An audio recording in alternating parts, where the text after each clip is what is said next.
Hi, I'm Carrie Critchlow from Falling Into Fire, and today I'm here to talk to you about what I learned from Britney Spears. Britney Spears sounds like a teen pop sensation, because she is. Let's see what Wikipedia has to say about her. Britney Jean Spears, born December 2nd, 1981, is an American recording artist and entertainer. Born in Macomb, Mississippi, and raised in Kentwood, Louisiana, she performed acting roles in stage productions and television shows as a child before signing with Jive Records in '97. During her first decade in the music industry, she became a prominent figure in the mainstream popular music and popular culture, followed by a much publicized personal life. Spears was established as a pop icon and credited with influencing the revival of teen pop during the late 1990s. She became the best-selling teenage artist of all time before she turned 20, garnering her honorific titles such as Princess of Pop. Her work has earned her numerous awards and accolades, including a Grammy Award, 6 MTV Music Awards, the Lifetime Achievement Award, 9 Billboard Music Awards, and a star on the Hollywood Walk of Fame. Rolling Stone magazine recognized her instant success as one of the top 25 teen idol breakout moments of all time, while VH1 ranked her the 11th on their 100 Greatest Women in Music list in 2012, and Billboard named her the sexiest woman in music. Not too shabby for someone in their early 30s. Hey, are you implying something here? Yeah, that you're old. Fair enough.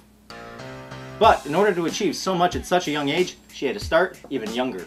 She started taking dance lessons at age 3, and then added gymnastics and voice lessons shortly after. In fact, those lessons paid off in a big way by helping her to win many state-level competitions and children's talent shows. But that seems like hard work.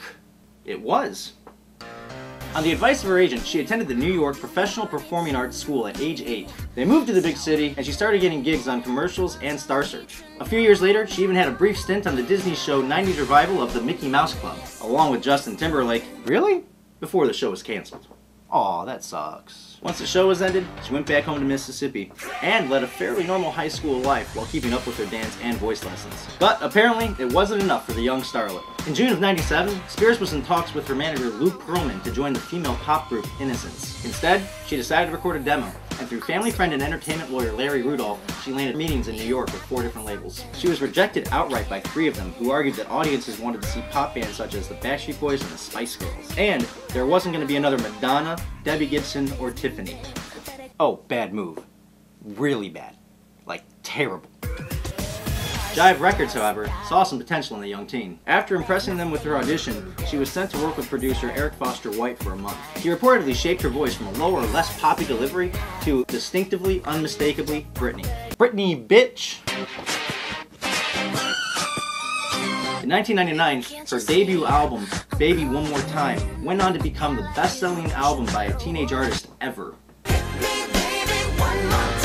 Her portrayal of a Catholic schoolgirl for the title track music video had a lot of sexual appeal and helped launch her to celebrity status. She even opened for NSYNC, again with JT, which certainly didn't hurt. It's gonna be May. Oops, I Did It Again, released in 2000, also went on to become a record-breaking album. Britney started getting more and more sexually racy around this time and spurred a lot of debate and criticism, but she pretty much ignored the naysayers and kind of did her own thing. She released her 3rd album, Britney, in 2001, which was again well-received, and it seemed as though the Princess of Pop was on top of the world. Her career success was highlighted by Forbes magazine in 2002 as she was ranked the world's most powerful celebrity. The higher they climb, the farther they fall. In this case, yeah. The downward spiral began with the commercial flop of Crossroads and by her breakup with Justin Timberlake.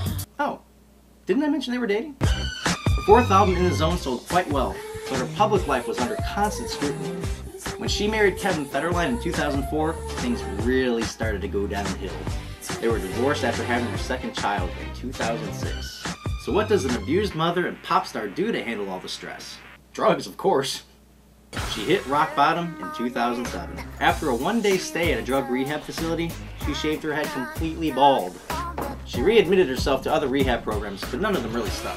In 2008, she was hospitalized at Cedars-Sinai Medical Center after police that arrived at her house noted that she appeared to be under the influence of some illicit substances. The following day, Spears' visitation rights were suspended at an emergency court hearing, and Federline was given sole physical and legal custody of the children.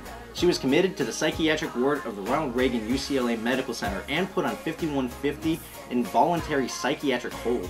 Just leave Britney alone! Weird. Fortunately for Britney, she was down, but not out. She had a cameo role in the TV series How I Met Your Mother, which earned the show huge ratings, and along with her next album, Circus, put her right back on track. Her next few albums would also go on to sell very well as far as the 2000s go, and paved the way for her comeback. Who knows what the future holds for the Princess of Pop, but there's no doubt she has definitely made an impact. She has influenced millions of people and has become one of the most iconic celebrities of all time. She's Britney, bitch. So, what did I learn from Britney Spears? Who you know is often way more important than what you know. Sex sells. Never marry a guy that just broke up with his pregnant girlfriend. If he seems like a jerk, he probably is. If you do crazy things, people may start to think you're crazy. If what you do doesn't match what you say, people may think you're a hypocrite. Just because you've fallen down does not mean you can't get right back up again. Image matters. And perhaps the most important thing I learned from Britney Spears is, I am a womanizer. Thanks for watching. Have a great day.